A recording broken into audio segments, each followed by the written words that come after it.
우리가 작지만은 그래도 우리가 237을 살릴 수 있는, 우리가 할 수 있는 작은 실천부터 하자라는 의미에서 우리 통역을 세우고 함께하게 되었습니다. 조금 좀 익숙하지 않고 또 여러 가지 부분에 시간도 조금 걸리더라도 이것이 우리가 237을 살리는 시작인 줄 알고, 이제 한 해 두 해가 지나고 우리 후대들이 서게 되면은 앞으로 다민족 예배도 각 나라 언어별로 해야 되지 않겠습니까? 그날을 두고 우리가 같이 서로 기도하고 하나님 인도를 받으면 좋겠습니다. 네, 오늘 말씀의 제목은 역발상입니다. 지금 우리 오후 예배 시간에는 하나님께서 우리에게 주신 세상에서 승리하는 비밀 10가지, 그 부분을 마음에 담고 계속적인 하나님 인도를 받으려고 합니다. 여러분들이 지금 계속되어지는 이 말씀의 흐름을 잘 잡으시고 내 것으로 만들고 세상에서 승리하는 여러분들 되어지기를 주의 이름으로 축복합니다. 자, 역발상이란 어떤 생각과 반대로 또는 거꾸로 생각해내는 것을 역발상이라고 합니다. 다시 말해서 반대편의 것을 바라보고 반대편의 것을 생각하는 것을 말하는 것입니다. 자, 그러면 오늘 서론에 왜 세상에서 승리하는 비밀이 그게 역발상인가? 여러분, 내 것을 가지고 있으면 하나님의 것이 보이지 않습니다. 여러분, 아프리카 원숭이 잡는 법을 잘 알고 계시죠? 이 작은 나무 상자에 원숭이가 좋아하는 바나나를 이렇게 넣습니다. 그리고 겨우 손이 들어갈 만한 그런 작은 구멍을 뚫어 놓으면은 이제 원숭이가 오겠죠. 그리고 손을 넣어 가지고 그 바나나를 집습니다. 그러면은 그 바나나를 잡으면은 빠져나오질 않는 거예요. 이제 그때에 사람들이 와서 원숭이를 잡는데, 자, 그러면 잡힐 것 같으면은 놓으면 되는데 그걸 놓지 않고 계속 붙잡고 있다는 겁니다. 그래서 원숭이는 결국 산채로 잡히고 만다는 겁니다. 그럼 비단 이것이 원숭이만의 이야기겠습니까? 지금 많은 사람들이 자기 것을 내려놓지 못하고 있습니다. 자기 수준, 자기 기준, 자기 표준. 그래서 내 생각, 내 동기, 내 계획을 가지고 있다는 거예요. 그렇게 되어지면은 하나님이 준비해 놓으신 것, 저 반대편에 있는 것을 보지를 못하는 것입니다. 이제 우리는 내 것을 내려놓을 때 하나님의 것을 보게 됩니다. 여러분, 세상의 주관자가 하나님이십니다. 그러므로 우리는 하나님의 기준, 하나님의 수준, 하나님의 표준을 가지고 봐야지 하나님이 반대편에서 준비해 두신 것을 우리가 볼 수 있습니다. 그래서 우리는 지금부터 여러분들이 복음의 명문 가문을 만들고 내가 세상에서 승리하는 증인이 되기 위해서는 하나님의 것에 집중해야 됩니다. 내 것을 내려놓고 하나님께서 집중하게 될 때에, 그때에 하나님께서 예비해 두신 그 응답들을 누리게 되는 것입니다. 자, 그럼 오늘 본론에 첫 번째로 예수님의 가르침 모든 것은 다 역발상이었습니다. 다 세상 사람들과 반대의 것이었습니다. 그게 바로 오늘 우리가 읽었던 마태복음 5장 1절에서 12절의 말씀입니다. 예수님은 이 땅에 오셔서 그 당시에 종교 지도자들이 생각의 틀을 완전히 깨버렸습니다. 사람이 생각하고 있는 것과는 완전히 다르게 말씀하셨습니다. 그 말씀이 뭐냐면은 복 있는 사람은 이런 사람이다라고 말씀하셨는데, 그 지금 이스라엘의 상태가 지금 어떤 상태입니까? 지금 이스라엘이 로마의 속국이 되어져 있습니다. 그래서 예수님이 하시는 말씀이, 지금 너희 나라가 이스라엘의 속국이 되어져 있는데 지금 네가 가지고 있는 것, 그것이 너에게 기쁨이 되느냐? 그렇지 않지 않느냐? 차라리 심령이 가난한 자가 복이 있지 않느냐? 이 말씀을 하시는 거예요. 여러분, 지금 곧 나라가 무너질 상황인데 내가 지금 자리 하나 차지하고 있다고, 내가 지금 바리새인이요, 내가 지금 사두개인이요, 제사장이요, 이런 자리 하나 차지하고 있다고 너희가 기뻐하느냐? 무너질 나라를 바라보면서 애통하는 자가 복이 있지 않느냐? 너희 가지고 있는 것으로 자랑하고 교만하느냐? 그러면서 이방인들을 향하여서 너희들이 손짓을 하느냐? 그게 아니라 온유한 자가 복이 있는 것이다. 지금 너희가 잘 먹고 잘 사는 그 배부른 자가 복이 있는 자가 아니라 망해가는 이 나라를 바라보며 복음이 사라지는 이 시대를 바라보며 의에 줄이고 목마른 자가 복 있는 자가 아니냐. 이렇게 예수님은 이 반대편의 것, 그것을 말씀하신 것입니다. 그래서 긍휼히 여기는 자가 복이 있다. 마음이 청결한 자가 복이 있는 것이다. 화평하게 하는 자가 복이 있으며 의를 위하여 박해를 받은 자가 복이 있는 자이다. 우리는 어려움을 안 당하면은 난 참 복 받았다라고 하잖아요. 근데 의를 위하여 박해를 받는 것이 복이 아니냐. 그러면서 예수님 때문에 너희가 욕을 듣고 핍박을 당하고 거짓의 온갖 악담을 듣는 자, 그 자가 복이 있는 자다. 그러면서 오늘 12절에 이런 말씀을 하시지 않습니까? 그것 때문에 기뻐하고 즐거워하라. 왜 그렇습니까? 하늘에서 너희의 상이 크미니라.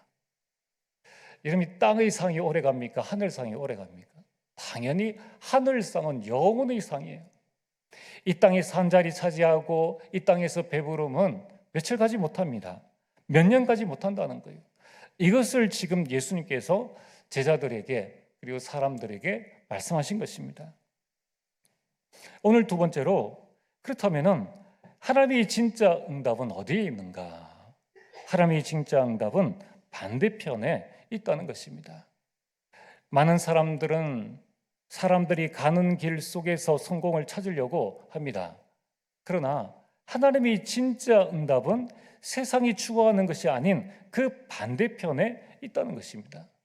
대표적인 사람이 렘넌트 요셉입니다. 요셉이 형들의 시기를 받았지 않습니까? 그러면 망해야 됩니다. 그런데 이 형들의 시기에는 요셉이 야곱을 떠나서 애굽으로 가는 그 길이었습니다. 요셉이 노예 생활을 하게 된 것은 경제 공부를 위한 하나님의 방법이었습니다. 요셉이 노예 생활을 하다가 억울한 일을 당하여서 감옥에 가게 되었습니다. 자, 우리가 생각할 때는 망한 것이죠. 이제는 더 이상 구원받을 수 있는, 빠져나올 수 있는 길이 없습니다.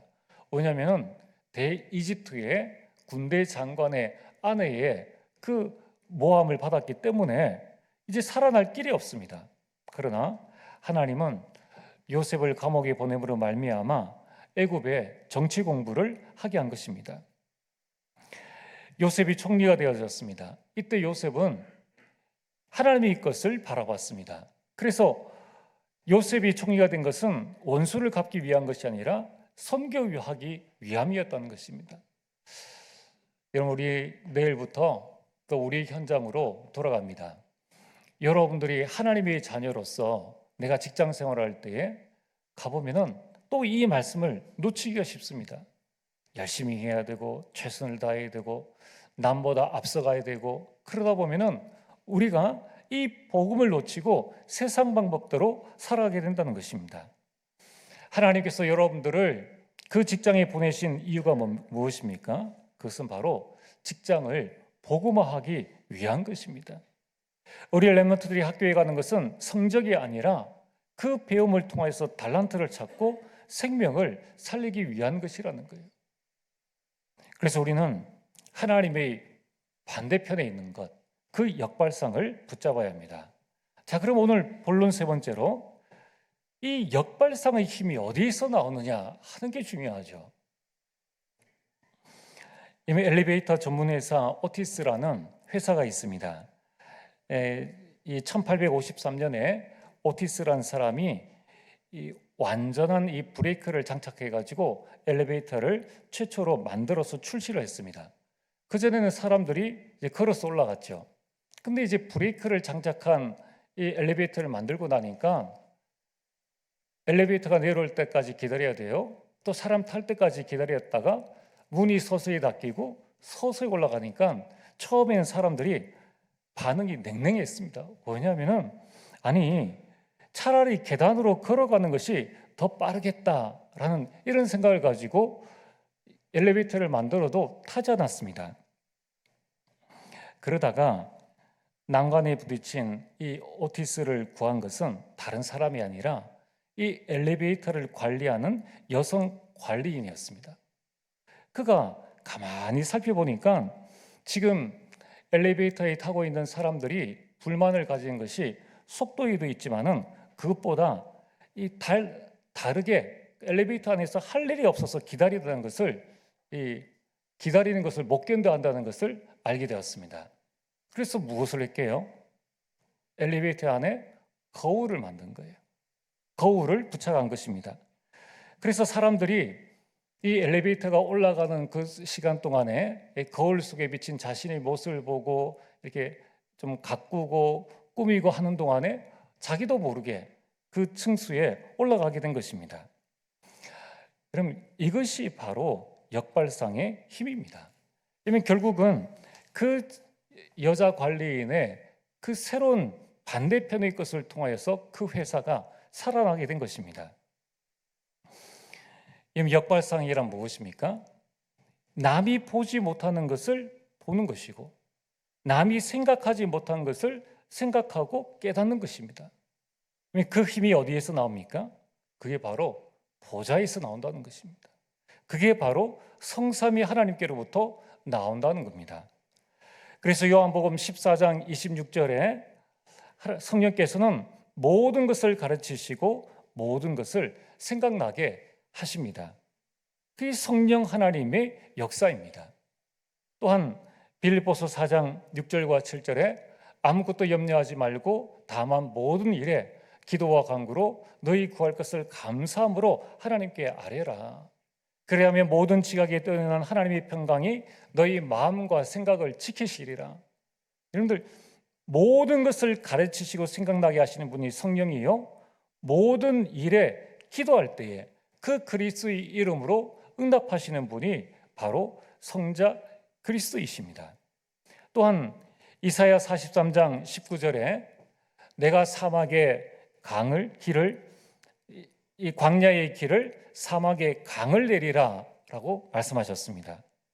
그럼 이 모든 것들이 보좌로부터 성삼위 하나님으로부터 우리에게 온다는 것입니다. 그래서 우리가 왜 자꾸 복음을 누려라, 왜 하나님의 것을 붙잡으라, 왜 말씀을 붙잡으라 하는가? 그것은 우리가 복음에 집중하고 하나님의 것에 집중할 때에 남이 보지 못하는 것을 보고 남이 생각하지 못하는 것을 생각나게 한다는 것입니다. 여러분, 하나님의 것에 집중하게 되기를 주의 이름으로 축복합니다. 여러분, 이것이 역발상의 시작입니다. 이것이 역발상의 밑거름이 되어진다는 겁니다. 2024년 정말 하나님께서 여러분에게 예배해 주신 것이 무엇인지 그 반대편의 것을 보고 세상에 지지 말고 복음으로 세상을 정복하며 여러분의 가정 가문을 복음의 명문 가문으로 만들게 되기를 주의 이름으로 축복합니다. 저는 오늘 이 말씀을 한 주간 묵상하면서 시선이라는 찬양을 제 마음속에 담았습니다. 여러분, 우리가 집에서 엄마가 일을 하다가 아이가 부르면은 엄마의 눈은 그 아이에게로 향해 갑니다. 이제 아이의 눈과 엄마의 눈이 마주치면은 아이가 말하지 않아도 엄마는 그 아이에게 무엇이 필요한지를 알고 그 아이가 원하는 것을 다 해줍니다. 여러분, 우리가 우리 시선을 하나님께 둘 때 그때 우리는 바라보기만 했을 뿐인데 나는 문제와 갈등과 위기 가운데에서 나는 하나님을 바라보기만 했을 뿐인데 하나님께서는 하나님의 그 반대편에 있는 응답을 보게 하시고 깨닫게 하신다는 것입니다. 그래서 시선이라는 이 찬양 가사에 보면은 내게로부터 눈을 들어 주를 보기 시작할 때 주의 일을 보겠네. 내 작은 마음 돌이키사 하늘의 꿈 꾸게 하네. 모든 시선을 주님께 드리고 살아계신 하나님을 느낄 때 내 삶은 주의 역사가 되고, 여러분, 밋밋한 우리가 할 수 없는 내 삶에 내 삶이 주의 역사가 된다는 것입니다. 하나님이 일하기 시작하네. 모든 시선을 주님께 드리고 전능하신 하나님을 느낄 때 세상은 주의 나라가 되고 하나님이 일하기 시작하네. 주님을 볼 때 주님의 영광 임하네. 오늘 여러분들이 눈을 들어서 문제 있는 인생 가운데 답을 발견하게 되길 바랍니다. 여러분들이 눈을 들어서 갈등을 보지 말고 갱신케 하시는 하나님의 계획을 바라보게 되길 바랍니다. 여러분이 지금이라도 내 눈을 들어서 위기 가운데 하나님을 바라볼 때에 그때의 위기 인생은 도전하는 인생, 도전하는 시간표가 되어지는 겁니다. 오늘 우리 주신 말씀을 기억하면서 우리 함께 찬양하기를 원합니다.